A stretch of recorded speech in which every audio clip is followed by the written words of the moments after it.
प्यारे बच्चों, आप सबका आपके अपने YouTube चैनल लक्ष्य ट्यूटोरियल पर मैं नित्यानंद मिश्रा हार्दिक स्वागत करता हूं। आज के वीडियो सेशन में हम आवेशित इलेक्ट्रॉन का गमन पथ कैसा होता है इसकी चर्चा करेंगे। हमने पिछले वीडियो में बताया था संक्षिप्त रूप में कि आवेशित इलेक्ट्रॉन का जो गमन पथ होता है जब वह वैद्युत क्षेत्र के लंबवत प्रवेश करता है तो वो परवलयाकार हो जाता है। आज इस विषय पर विस्तृत चर्चा करेंगे। देखिए, पहले इसके दो पार्ट हैं। आवेशित इलेक्ट्रॉन का गमन पथ, इसका एक नंबर जो पार्ट है वो ये है कि जब आवेशित इलेक्ट्रॉन वैद्युत क्षेत्र के समांतर प्रवेश करता है तो उसका गमन पथ ऋजुरेखीय होता है। इसको भी लिखेंगे कि जब आवेशित इलेक्ट्रॉन वैद्युत क्षेत्र के समांतर प्रवेश करता है तो उसका गमन पथ कैसा हो जाता है? ऋजुरेखीय,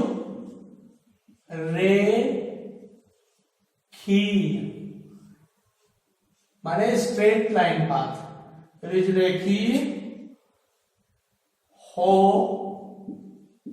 जाता है। इसका कारण यह है, क्यों ऋजुरेखीय हो जाता है? इसका कारण है कि इसके ऊपर कोई बल, इलेक्ट्रॉन पर कोई बल कार्य नहीं करता है। तो इस पे लिख दीजिए, इस दशा में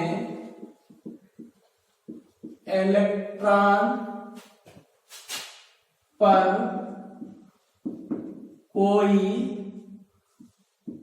बल कार्य नहीं करता है।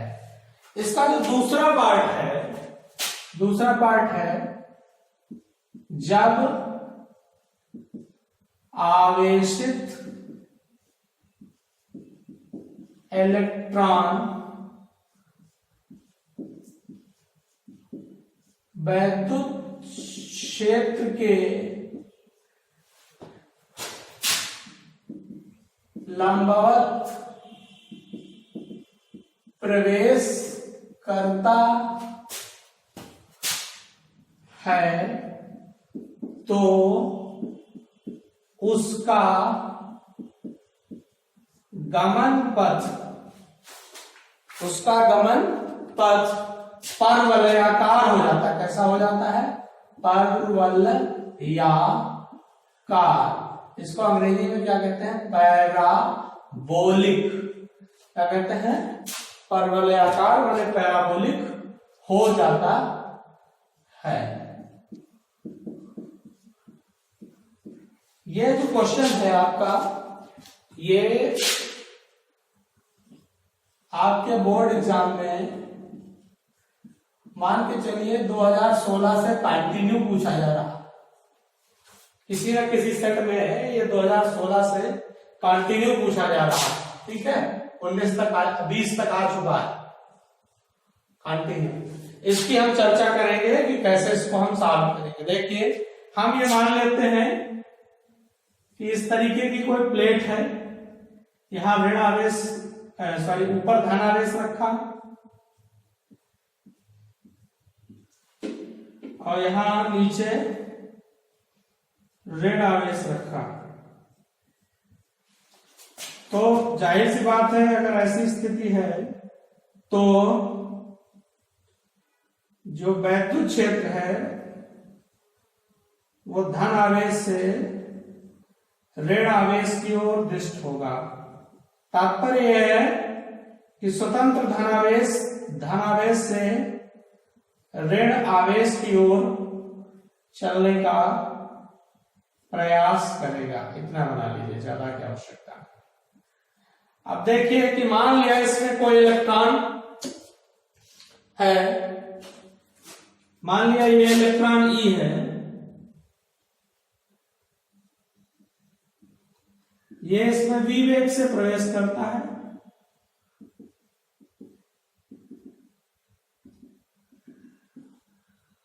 ये यहां जब इससे बाहर निकलेगा तो इसका जो गमन पथ है वो कैसा हो जाएगा, परवलयाकार हो जाएगा और इसका वेग जो है ये v रहेगा।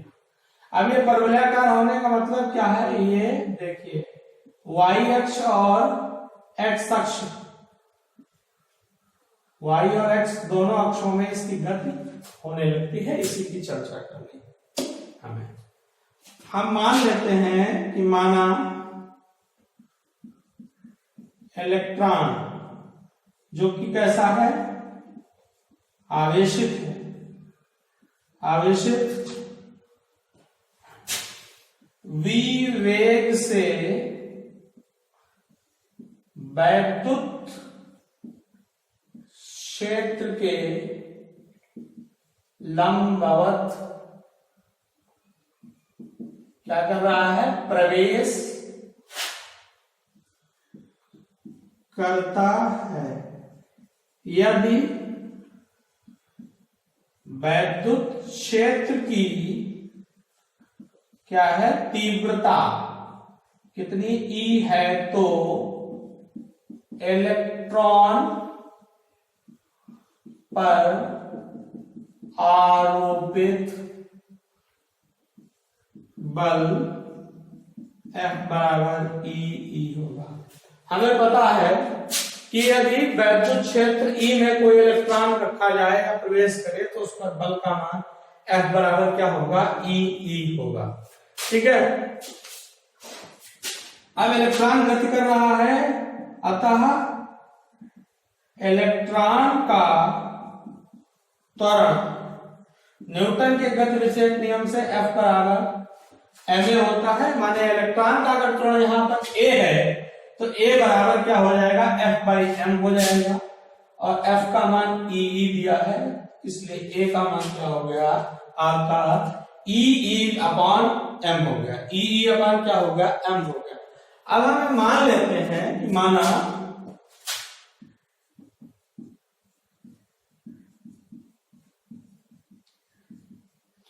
इलेक्ट्रॉन t समय में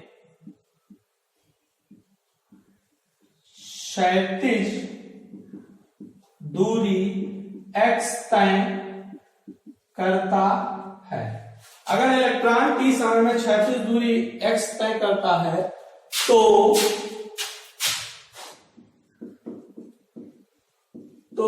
इलेक्ट्रॉन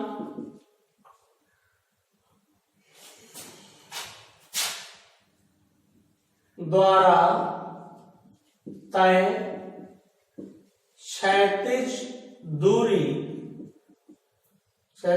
क्या है, x है, ये बराबर होगी क्षैतिज वेग गुणे समय, माने x बराबर v टू t या t बराबर क्या हो जाएगा, हम यहां से t का मान निकाल लें तो t बराबर x बाई v। इसको हम समीकरण नंबर क्या मान लेते हैं, 1 मान लेते हैं, आता है हल के लिए। t का मान क्या आ गया, x बाई v आ गया। अब हम लिखेंगे कि इसी समय t में, इसी समय t में इलेक्ट्रॉन ऊर्ध्व दूरी, ऊर्ध्व का मतलब यहां पर x से लंबवत होगा, वो ऊपर भी हो सकता है नीचे भी हो सकता है, स्थिति के अनुरूप होगा। इसी समय t में इलेक्ट्रॉन ऊर्ध्व दूरी y भी तय करेगा। अतः हम ऊर्ध्व गति की जब बात करेंगे तो y बराबर क्या होगी, y बराबर ut plus half at square होगी। देखिए यहां पर जो ऊर्ध्व वेग है, इलेक्ट्रॉन जब गति करता है तो उसमें केवल और केवल क्षैतिज वेग होता है, और वो क्षैतिज वेग वैद्युत क्षेत्र के कैसा होता है, लंबवत होता है। यहां पर ऊर्ध्व वेग नहीं है, इसलिए ये वाला पद जो है वो 0 हो जाएगा। u 0 होगा माने ut 0 हो जाएगा, प्लस हाफ a का मान ई अपन m है और t बराबर x बाई b का होल स्क्वायर हो जाएगा।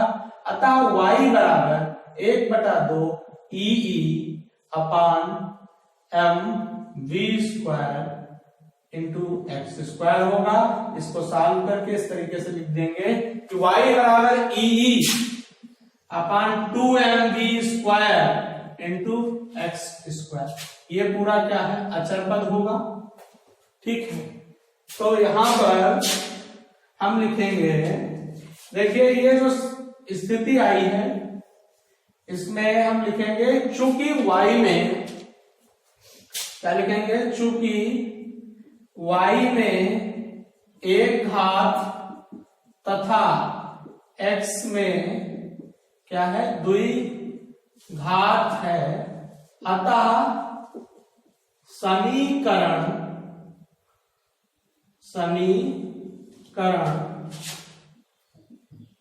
पर वलय को निरूपित करेगा।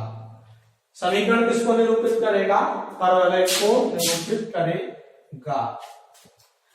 यहां पर लिखेंगे, इससे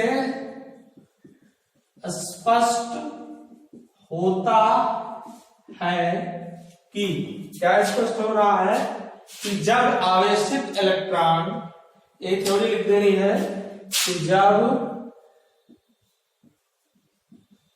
आवेशित इलेक्ट्रॉन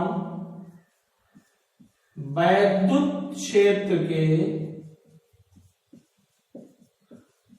लंबवत क्या करता है, प्रवेश करता है, तो उसका गमन पथ परवलयाकार हो जाता है। उसका गमन पथ कैसा हो जाता है, परवलयाकार हो जाता है।